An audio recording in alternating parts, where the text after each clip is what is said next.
Hello, everybody. Good afternoon. Happy Monday. Happy St. Patrick's Day. I see a lot of us are very festive in our green. Peter Ducey, I like it. First today, I want to address the devastating tornadoes and storms that have impacted many states throughout the South and the Midwest. As of this morning, more than 40 innocent lives have been lost, and many communities have been totally destroyed. The president has been actively monitoring the situation, and the Trump administration is engaged with governors and local officials to restore affected communities and livelihoods. Everyone impacted is in our prayers, and President Trump is fully prepared to assist state and local officials as they recover from the horrific damage. The president has had a very busy weekend, making our country and the world a much safer place. President Trump ordered decisive military action against the Houthi terrorists in Yemen. These Houthi terrorists have engaged in piracy, violence, and terrorism against American ships for years under the Biden administration, costing billions of dollars and putting innocent lives at risk. Joe Biden's pathetic weakness invited these unacceptable attacks. But there's a new sheriff in town, and his name is Donald Trump. And the world is officially on notice. America has a commander-in-chief whose peace-through-strength approach is unwavering and should not be tested. As the president said, no terrorist force will stop American commercial and naval vessels from freely sailing throughout the world. Houthi terrorists and their Iranian backers should not cross President Trump again, and the president has made that clear today. On another important matter, President Trump signed a proclamation invoking the Alien Enemies Act regarding the invasion of the United States by the foreign terrorist organization Tren de Aragua. At the president's direction, the Department of Homeland Security carried out a counter-terrorism operation deporting nearly 200 violent Tren de Aragua terrorists, which will save countless American lives. Thanks to the great work of the Department of State, these heinous monsters were extracted and removed to El Salvador, where they will no longer be able to pose any threats to the American public. Tren de Aragua is one of the most ruthless terrorist gangs in the world, and they are responsible for some of the most heinous crimes that have occurred in our nation's history in recent years, including the savage murders of beautiful Laken Riley and Jocelyn Nungray. President Trump promised Laken and Jocelyn's families during his campaign that he would demand justice for their beautiful girls, and that's exactly what he did. As the president acknowledged during his inaugural address on January 20th, he pledged to invoke this act, and he has no higher responsibility than to defend our country from threats and invasions. President Trump will continue his historic efforts to seal the border and prevent these illegal invaders from coming here in the first place. As the New York Times is acknowledged over the weekend, President Trump's policies are working. Here's how the Times summed it up. Illegal crossings at the U.S.-Mexico border are down to their lowest level in decades. Once crowded migrant shelters are empty. Instead of heading north, people stranded in Mexico are starting to return home in bigger numbers. The border is almost unrecognizable from just a couple of years ago, when hundreds of thousands of people from around the world were crossing into the United States every month in scenes of chaos and upheaval. This is the Trump effect in action. And again, those are the words from the New York Times. We didn't need a border security bill. We just needed President Trump. All of these actions taken together are contributing to a wave of optimism about the direction of our great country. According to brand new polling from NBC News, more registered voters say the United States is heading in the right direction than at any point since early 2004. Americans support President Trump's common sense approach that's getting our country back on track in record time. Meanwhile, the president's critics can't say the same. That same new NBC poll also found that the Democrat Party has reached an all-time low in popularity. It turns out when you let your hatred of President Trump get in the way of doing what is best for America, the people reject you. Who would have thought? Joining us today in our new media seat is Kelly Meyer. She is a White House correspondent with News Nation. News Nation started in 2021 and is one of America's fastest growing cable news networks with a focus on news for all of America. It's part of a larger ecosystem. Nexstar, which is home to News Nation, the political website The Hill, the broadcast network The CW, and local Nexstar stations. With that, kick us off, please, Kelly. Thank you, Karoline. What do you say to Americans who want safe streets but are concerned due process is being violated? The president is using every lever of his executive authority and his constitutional authority within the bounds of the immigration laws of our country to ensure that our streets are safer for law-abiding American citizens. And this administration is focused on detaining, arresting, and deporting illegal criminal aliens. And as you saw this past weekend, the president used his authority under the Alien Enemies Act to deport foreign terrorists. Tren de Aragua is now a designated foreign terrorist organization. And as I said, there were nearly 200 Tren de Aragua members who were sent to El Salvador this weekend. Countless lives will be saved because of this action. And if you talk to the families, the Angel families, as I mentioned, Blake and Riley and Jocelyn Nungray, they understand the grave cost of life at the hands of these illegal terrorists. And the president is proud to deliver on that promise for them. And just to follow up on that, this will be challenged later today in the courts. Does the president, does this allow him to defy the court order without having this the checks and balances and the separation of power? No. In fact, this administration acted within the confines of the law, again, within the president's constitutional authority and under the authority granted to him under the Alien Enemies Act. We are quite confident in that, and we are wholly confident that we are going to win this case in court. Peter. Thank you, Caroline. If you guys can't send 200 Tren de Aragua terrorists at a time to El Salvador, where are you going to send them instead? It's a very good question. You'd have to ask the courts and the people on the left who are trying to fight this administration for doing the business that this president sought out to do, which is to deport these foreign terrorists. And we're very grateful to President Bukele and to El Salvador for accepting these heinous monsters where they will face justice. And if these guys are terrorists at war with the United States, is President Trump considering anything more lethal to address them than just sticking them on a plane somewhere else? Well, it sounded like you had a little bit of curiosity in the premise of your question, so I want to address it. These are designated foreign terrorists. The president signed a proclamation on February 20th, 2025, designating TDA as a foreign terrorist organization that was in consultation with the Attorney General and the Secretary of Treasury. That was pursuant to 8 U.S. Code 1189. The president has the right to do that. And I think nobody would argue that Tren de Aragua should be designated a foreign terrorist organization. If you want to have that argument, I'm happy to do it. These are heinous monsters, rapists, murderers, kidnappers, sexual assaulters, predators who have no right to be in this country, and they must be held accountable. And something different. There is now a member of the European Parliament from France who does not think the U.S. represents the values of the Statue of Liberty anymore. They want the Statue of Liberty back. So is President Trump going to send the Statue of Liberty back to France? Absolutely not. And my advice to that unnamed low-level French politician would be to remind them that it's only because of the United States of America that the French are not speaking German right now. So they should be very grateful to our great country. Kelly.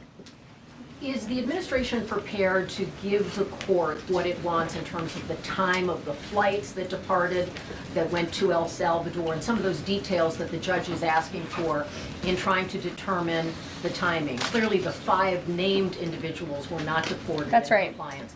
But looking more broadly, wanting to know about the timing of flights and so forth, because the verbal order did say turn around the flights if there's an issue. So is the administration prepared to provide that information? I'm prepared to provide it right now. All of the planes that were subject to the written order, the judge's written order, took off before the order was entered in the courtroom on Saturday. And the administration will, of course, be happily answering all of those questions that the judge poses in court later today.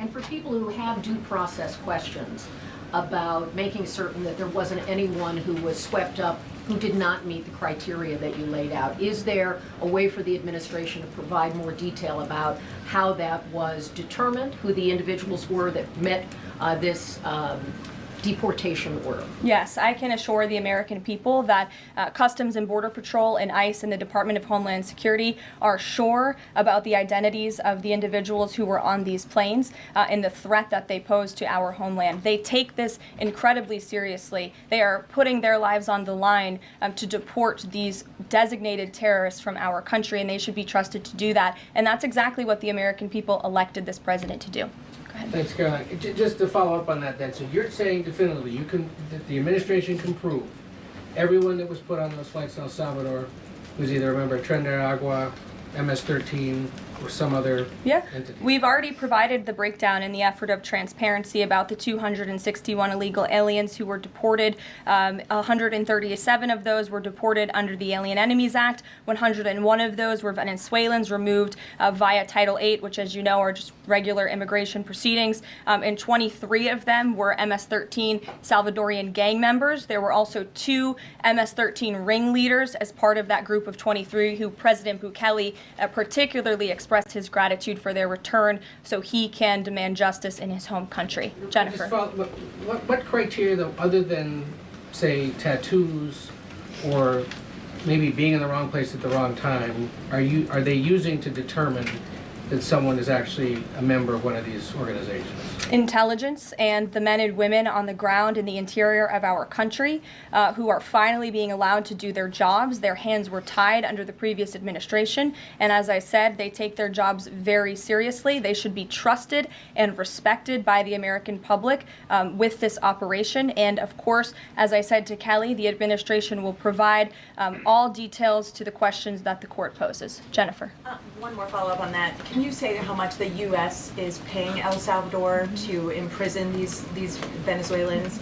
And then a different question on Russia. I was wondering if you could give us an update on the ceasefire negotiations, and is there anything you can share on the list that Putin passed along to President Trump for the things he's requesting? Sure. To your first question, it was approximately $6 million to El Salvador for the detention of these foreign terrorists. And I would point out that is pennies on the dollar in comparison to the cost of life and the cost it would impose on the American taxpayer to house these terrorists in maximum security prisons here in the United States of America. And I would echo the message of our Secretary of State, Marco Rubio, who expressed his gratitude to President Bukele and El Salvador's government for their cooperation in this deal. As for Russia, as you know, the president announced last night on Air Force One on his return from his very busy weekend in Florida that he will be speaking to President Putin tomorrow. I won't get ahead of those negotiations, but I can say we are on the 10th yard line of peace, and we've never been closer to a peace deal than we are in this moment.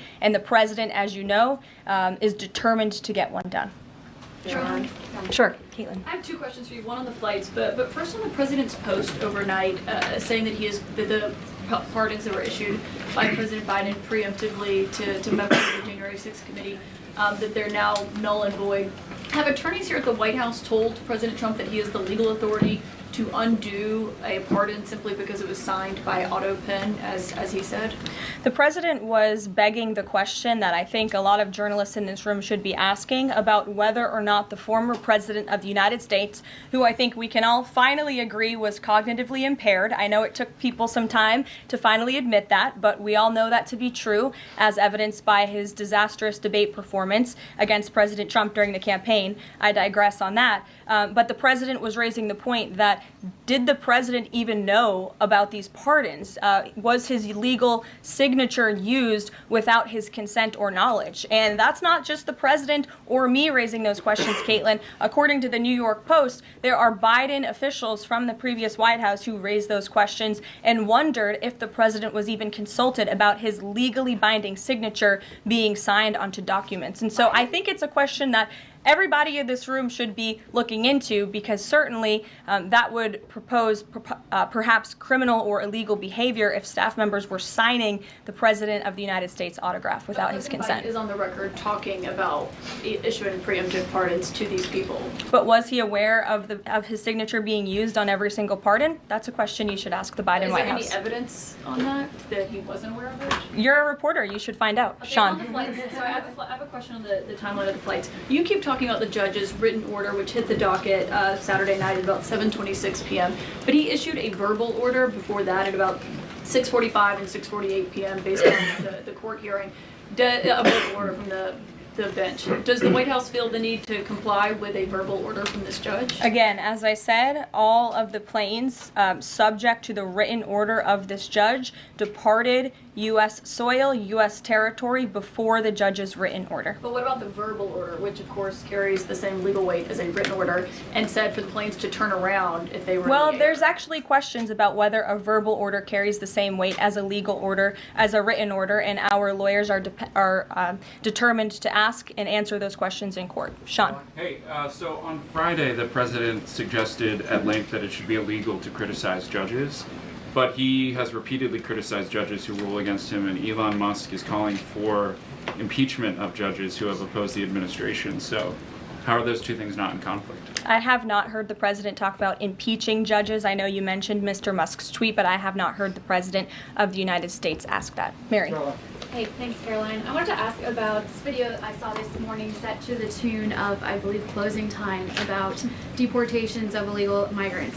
What's the strategy behind the White House's videos they've been putting out on this, and can you kind of talk us through the thinking on these videos? Sure.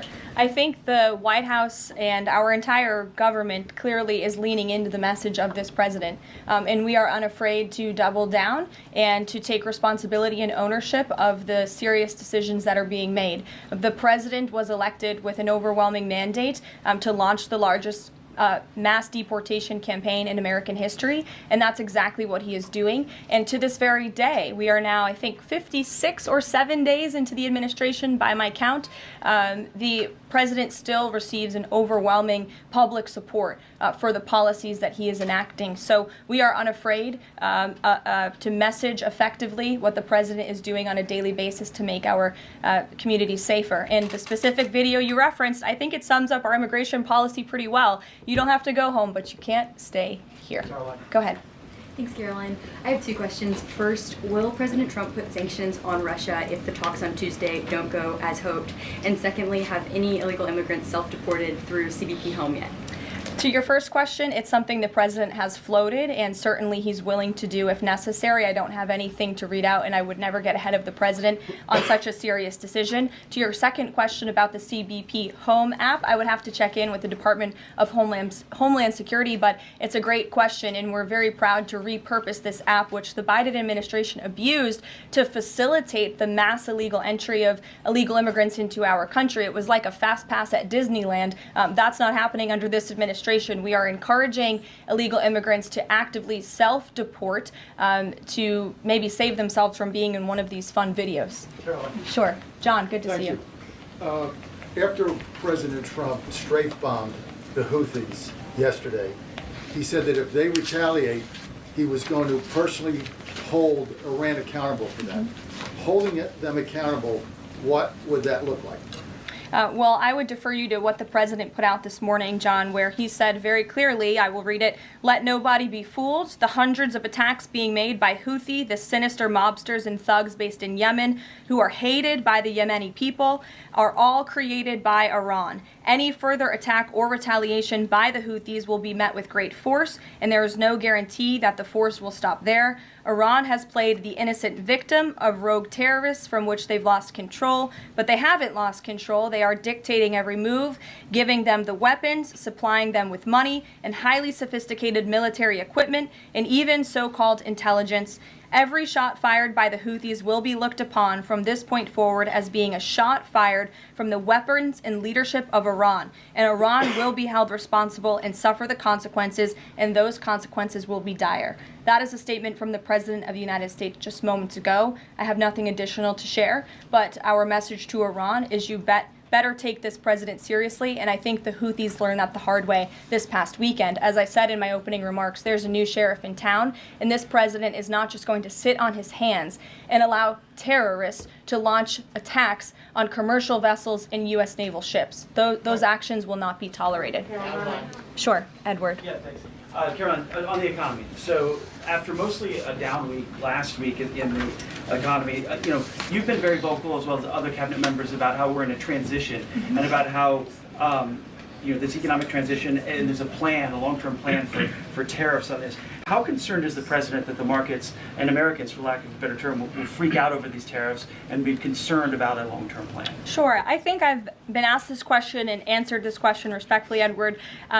We are in a period of transition. The president has made that clear. He also has made his belief in tariffs and what they will do for our great country clear, restoring wealth back to our country. And if you look at the president's first-term economic formula, massive deregulation, tax cuts, lowering the cost of living with an energy boom, which the American people can expect soon. Wall Street and Main Street should both be assured by what President Trump did in his first term. It's the exact same formula. In fact, I would argue it's even better this time around. And if you look at some of the economic indicators in the last week, the latest CPI report last week beat expectations. Inflation is cooling. Core inflation dropped for the first time in 4 months. The national average of the price of gas is down 42 cents from 1 year ago. And there was also a new report out this morning about wholesale egg prices. They continue to fall. A dozen eggs are now $3.10 cheaper since January 24th. First, that's a 47% decrease overall. So I think the American people do have great reason to be optimistic about this economy. And as I've said repeatedly, it continues to be true. The administration has a whole of government effort to fix the economic mess created by Biden. So the president's pointing to that April 2nd tariff deadline, so to speak. Is the tariff back and forth sort of done now? We're just all looking towards April 2nd?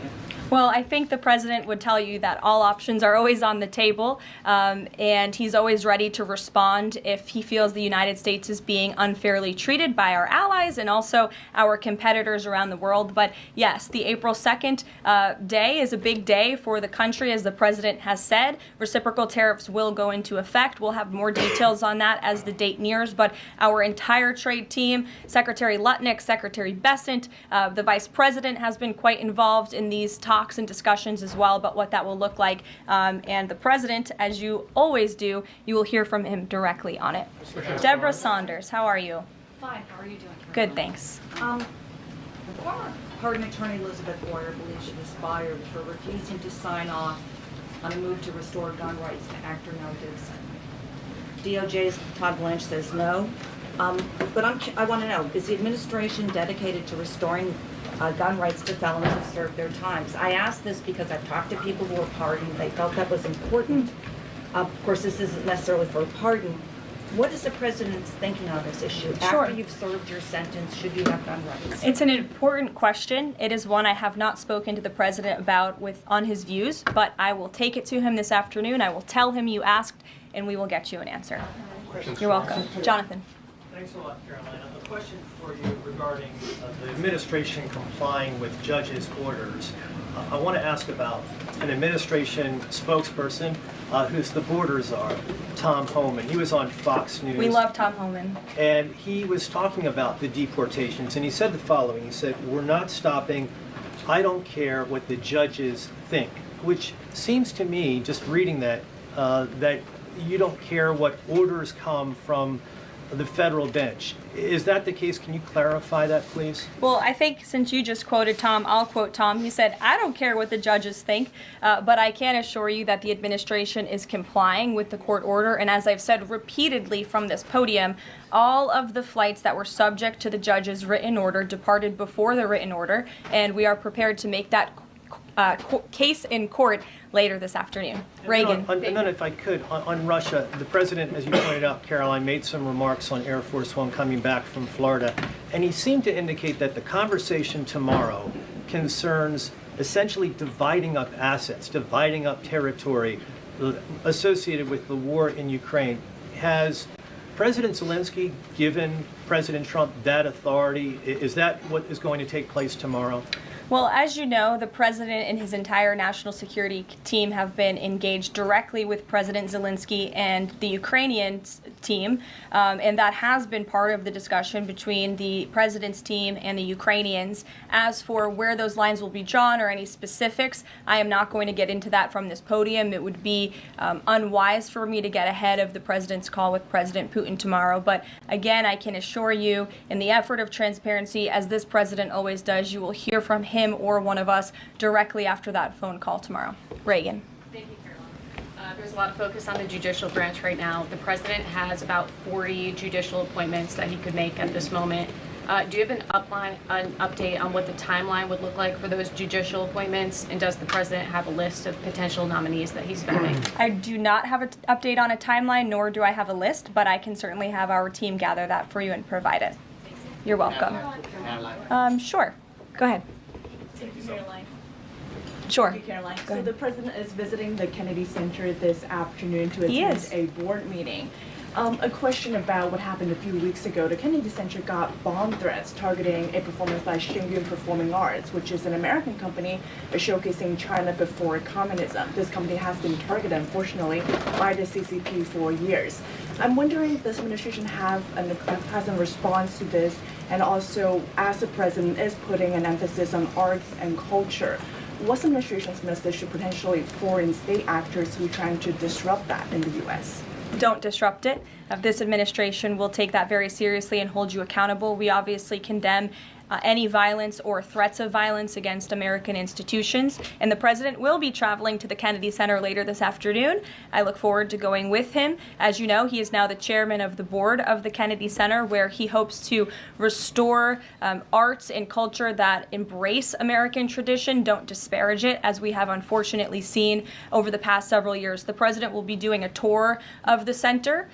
In his business developer mind, I'm sure he will make some recommendations on how the center itself can be improved, but also we'll be discussing perhaps some future plays and musicals and theatrical programs that the center will be hosting under his new leadership and the board's new leadership.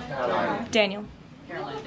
Will the president be discussing with Putin tomorrow the future of Volodymyr Zelensky, sort of a follow-up to John's question? Again, I've been asked and answered this question now. I'm not going to get ahead of the president's discussion tomorrow, but after the phone call takes place, I can certainly provide a readout. Daniel. Caroline, thank you so much. You mentioned earlier in the briefing that you guys are at the 10-yard line of peace. Given the amount of progress that you've made in such a short amount of time, is that an indictment of the previous administration's foreign policy stance, and is it just more proof that you need to talk to people to sort of get things done? I think so. I think the previous administration is the reason this war began. As President Trump often says, this war would have never started if he were still in office. It only started because of the incompetence and the weakness of the previous administration. And President Trump is very proud of the progress that he and his team have made in such a short amount of time. And hopefully tomorrow that progress will move forward.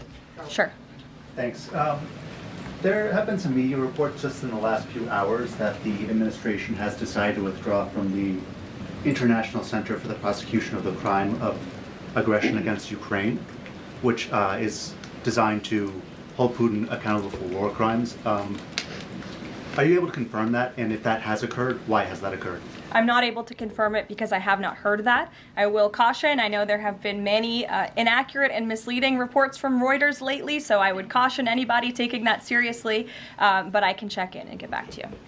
Rachel. Thanks, Caroline. Is it the president's belief that the Justice Department should be investigating members of the January 6th Select Committee? Is he directing the DOJ to do that? As the president made it very clear in his address on Friday, I believe some of you were there, I was there, he made his vision for what he would like to see of the Department of Justice very clear, but he said that he has appointed great people in Attorney General Pam Bondi and also in our FBI Director Kash Patel to do what they think is best for our justice system and to stop the weaponization of justice that we saw under the previous administration against not just President Trump but his supporters as well. We want to restore the Department of Justice to an institution that focuses on fighting law and order and crime and putting real criminals behind bars, not targeting Americans because of their religion or their political speech. We saw that under the previous administration, and it's unacceptable to this president. And just to follow up really quickly on just Homan's comments from earlier, a few weeks ago in the Oval Office, the president said he will always abide by the courts. We heard what Tom Homan said earlier today. So I'm only asking just to be clear for the American people.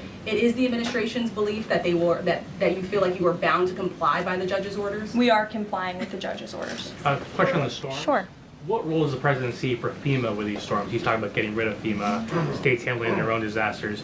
does he plan to change how the federal government responds to these storms? There hasn't been a change yet. That doesn't mean there couldn't be in the future. But as of right now, the president, the entire administration are actively monitoring the storms, as I said. In fact, before I came down here, there was an email note in my inbox from the Department of Homeland Security on what they are actually doing state by state across the board. So rest assured, Secretary Noem and her team is on it, and I would defer you to the Department of Homeland Security for any further details. One more question. The president referenced power plants with a conversation with Vladimir Putin. What is he referring to with power plants? What is that? There's a power plant that is on the border of Russia and Ukraine that was up for discussion with the Ukrainians, and he will address it in his call with Putin tomorrow. The nuclear plant. Correct. Okay. Yes. Caroline? Do you have a question? Yes. Okay. I wanted to ask you if you would be releasing more granular data about the people who were sent to El Salvador this week. Particularly, will you be releasing their names?